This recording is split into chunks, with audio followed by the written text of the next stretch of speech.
What's happening, folks? Back with another reaction, back with some more Roxette.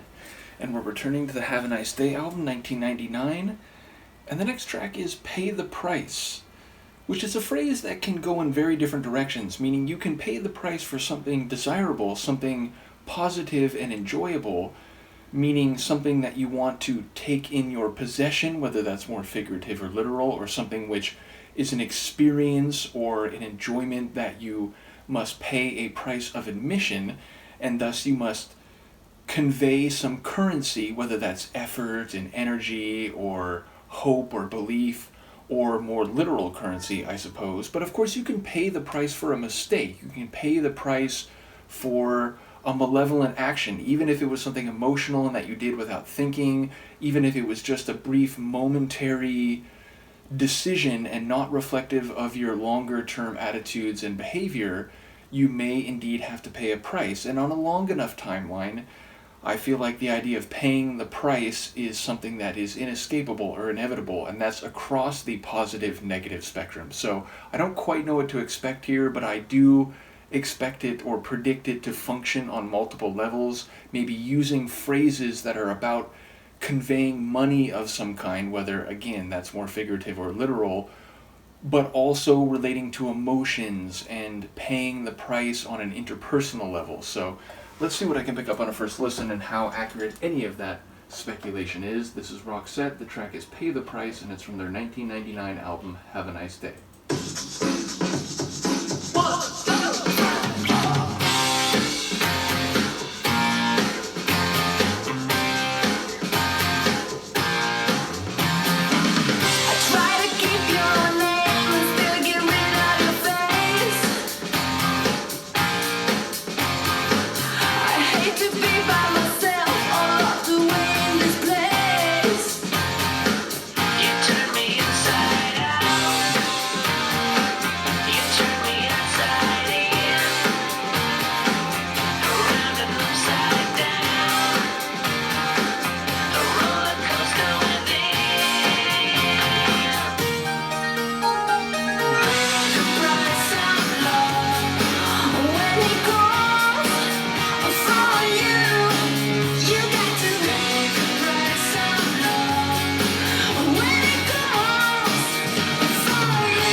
I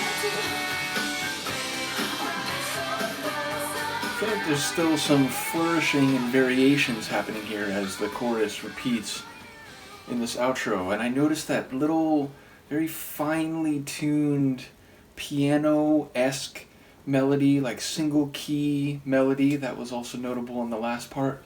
But yes, it feels like a, let's say, more vintage Roxette track, meaning it's got that synth rock vibe to it, but with a notable exception, that little Baroque flourish at the end of the first couple of choruses, that was really intriguing and not expected, and it seemed to be a really cool, like, bridge to the next measure each time, and, even when I knew it was coming the second time around, it still just had this stark and incredible quality. So yeah, a nice little touch in that track that is otherwise, again, very much in their wheelhouse with, rockin' guitars, Marie Ann Pear on vocals, some nice synths along the way. So yeah, it feels like a track that could have been on one of their earlier albums, but with a couple adjustments or embellishments that maybe sound like they are still experimenting and evolving their style even within their more typical framework. Never mind the trance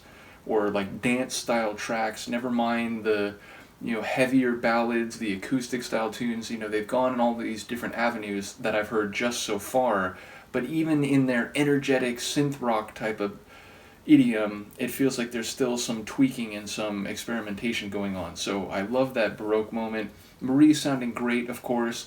And yeah, I feel like it was essentially the idea that if you want to love, whether that turns out good or bad, and however long it lasts or whatever you might get out of it, there is a price to pay. You have to pay the price. There's a price of admission, if you will, and there's no guarantee or money back guarantee for it happening in the way that you expect, that you want, that is perfect.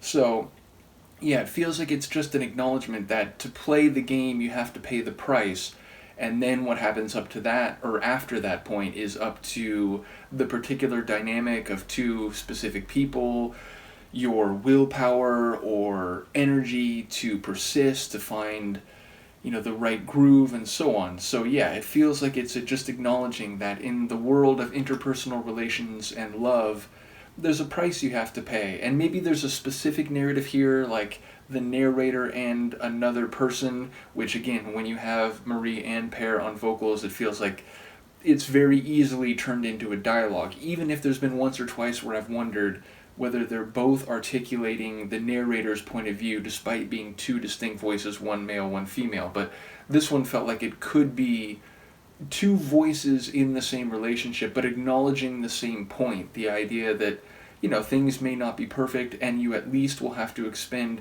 energy and psychological focus and other aspects that go into being in some form of relationship, whether again that's like a long-term romantic one or even just loving someone in a platonic way. So yeah, I feel like there's some different ways you can take the lyrics as I heard them, but there may be a more specific meaning or even a particular narrative here that I didn't quite glean or fully connect on an initial listen. But again, great guitar work. I like how Pear's vocals seem to have like a filter or some sort of like metallic sounding distortion to them. Marie, again, a couple moments where she pushes it a little farther, and it's always a joy to hear her sing with a bit of oomph, a bit of power. So yeah, another fun Roxette tune, one more typical of, I think, the style they're best known for, but still with a couple surprising moments. And again, that Baroque flourish that came around a couple times, that was fantastic. So in any case, let me know what you think, and I will see you next time.